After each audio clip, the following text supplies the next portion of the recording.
जो महाराष्ट्र की तरफ से जो एक डिमार्केशन हुई थी, उसमें जो है बहुत सारा शामलात दायर रकबा और बहुत सारा जो है घास चराई और जो मालकी रकबे जो हैं उनमें बुर्जियाँ लगाई गई हैं जंगलात की तरफ से जो डिमार्केशन हुई थी।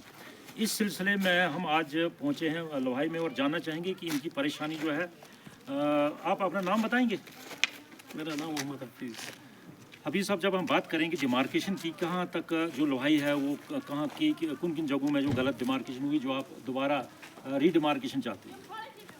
डिमार्केशन दोनों पंचायतों में हुई है, लोअर थल और अपर थल। जी जी। तो काफ़ी ज़्यादा बिल्कुल मैं कहता हूँ कि 99% गलत है वो। जी जी। अगर वो 1% सही है तो वो कुछ मायने नहीं रखती है। जी। काफ़ी ज़्यादा लोग निराश हैं उसके बारे में। उन्होंने अपनी मनमानी करके वो बुर्जियाँ लगाई हैं। जी। ना उन्होंने कोई बुज़ुर्ग जो पुराने लोग थे वो उनको बताते कि कहाँ तक, क्योंकि वो पुराने निशान मिट चुके हैं। वो नया बुजुर्ग तो जानते हैं कि कहाँ निशान है। हाँ, बुज़ुर्ग सारे जानते जो हैं बुर्जी कहाँ पर है बुत्ती। जी जी।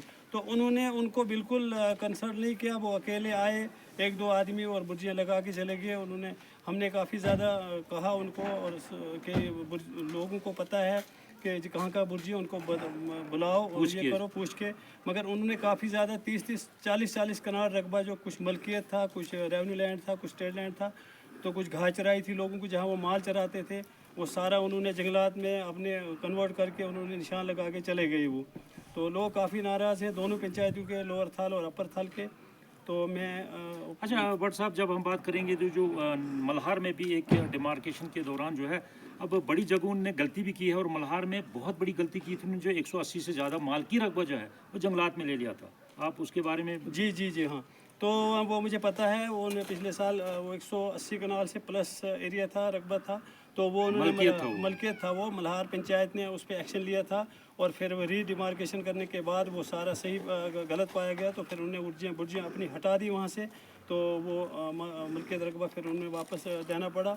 तो इसी तरह से मैं बड़ी जगहों पर भट्ट साहब इनने मिली भक्ति लगाई है। जो इनके मजदूर हैं वो भी कहीं ना कहीं लोगों से मिलते हैं जी, हम आपको बुत्ती आगे कर देंगे, पीछे कर देंगे, थोड़ा सा कुछ मिलजुल कर। तो ये कहानी बनाने की कोशिश की है उन्होंने की जगह। हाँ हाँ, इन्होंने कहा कि ये जी अगर 20-30 फुट अगर आप आगे पीछे करना चाहते हो तो हम कर सकते हैं, हाँ हमारे साथ मिलो। हमने कहा कि नहीं, हम गलत नहीं मिलेंगे, हम अगर सही हैं तो हम सही रहेंगे, जहाँ भी होगा वो सही। हम इसकी रीडिमार्केशन करने के बाद अगर आप गलत होंगे तो आपको हटना पड़ेगा, हम गलत होंगे तो हम अपने आप को विड्रा कर लेंगे।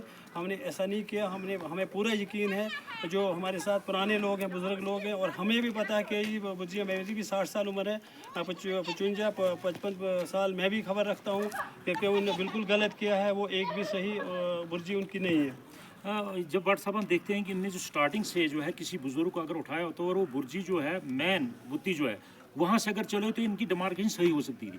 बड़ी हद तक इन्होंने वो चीज़ देखी नहीं है। किसी बुजुर्ग को, ना पूरे ब्लॉक में ये कंप्लेन है कि किसी बुजुर्ग को साथ उठाकर उन्होंने डिमार्केशन नहीं की है, तो जिससे वो पॉइंट जो है पूरे गलत हो गए, माल की शामलात हो गए और जंगलात तो वो छोड़ नहीं रहे हैं। तो जो घास चराई है, अब लोग जो घास चराई के लिए जो माल मवेशी चलते हैं उसके लिए क्या कर रहे हैं? बड़ी परेशानी है। वो तो बहुत ज़्यादा परेशानी है। लोग माल कहाँ चराएंगे? बाकी उनके पास वो अगर वो जंगलात का इंतजाम करेंगे, वहाँ जंगल लगाएंगे तो फिर तो परेशानी है। हाँ, फिर तो परेशानी है। बाकी वो अपना जो वो बताते हमारे पास लहटा है, वो फट गया है, उनको पता भी नहीं है। वो अपनी मर्ज़ी से चलते हैं, चलाते हैं सारा सिलसिला। तो इस तरह से काफ़ी ज़्यादा परेशानी है। तो इस परेशानी को हल करने के लिए यही एक हल है कि रीडिमार्केशन की जाए और दोबारा टीम आए और वो उनको रेवेन्यू वालों को साथ चलाए और बाकी बुज़ुर्ग लोग जो हैं बीच में उनको साथ चलाए और उसके बाद लोगों को सेटिस्फाई करें, वरना ये मसला ख़राब हो सकता है। तो ये थे यहाँ के मोजिज़ अशखास जो यहाँ साथ और भी हमारे साथ बैठे हैं। इनका कहना है कि जो अगर डिमार्केशन होनी चाहिए और रीडिमार्केशन होनी चाहिए, और रीडिमार्केशन में गांव के जो बुज़ुर्ग हैं, सीनियर सिटीज़न और रेवेन्यू डिपार्टमेंट को, जैसे पटवारी गरदावर को साथ बैठाकर और जंगलात वालों को बैठाकर फिर डिमार्केशन हो, ताकि इनको बराबर इंसाफ मिले। और हम कंसर्निंग एमएलए बनी जो डॉक्टर रामेश्वर जी, उनसे भी गुजारिश करना चाहेंगे कि इसकी रीडिमार्केशन के लिए जनता की हेल्प की जाए और ये जो डिस्प्यूट है इसको ख़त्म किया जाए। कैमरामैन हयात के साथ मैं मोहम्मद रफ़ीक लोहाई।